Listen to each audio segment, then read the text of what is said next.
اقتصادی ماہرین نے کہا ہے کہ دنیا پر پابندیاں لگانے والے امریکہ پر ایران نے پابندی لگا دی۔ آبنائے ہرمز میں ایرانی کارروائیوں نے امریکہ پر پابندی کی عملی مثال پیش کر دی۔ نوبیل انعام یافتہ معاشی ماہر نے واضح کیا کہ آبی گزرگاہ سے اب امریکی جہاز نہیں گزر سکتے۔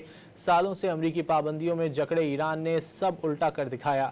یہ تاریخ بن رہی ہے کہ امریکہ خود بحری پابندی کا شکار ہو گیا۔ سائمن جانسن نے مزید کہا کہ تنازع امریکہ کو 50 سال پرانے دور میں واپس لے جا رہا ہے۔ اب امریکہ کو ایران پر عائد یک طرفہ پابندیوں کو ختم کرنا ہوگا۔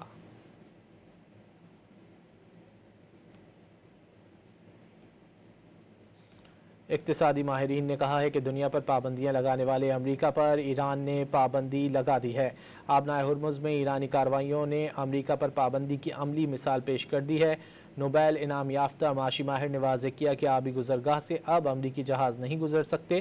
سالوں سے امریکی پابندیوں میں جکڑے ایران نے سب الٹا کر دکھایا۔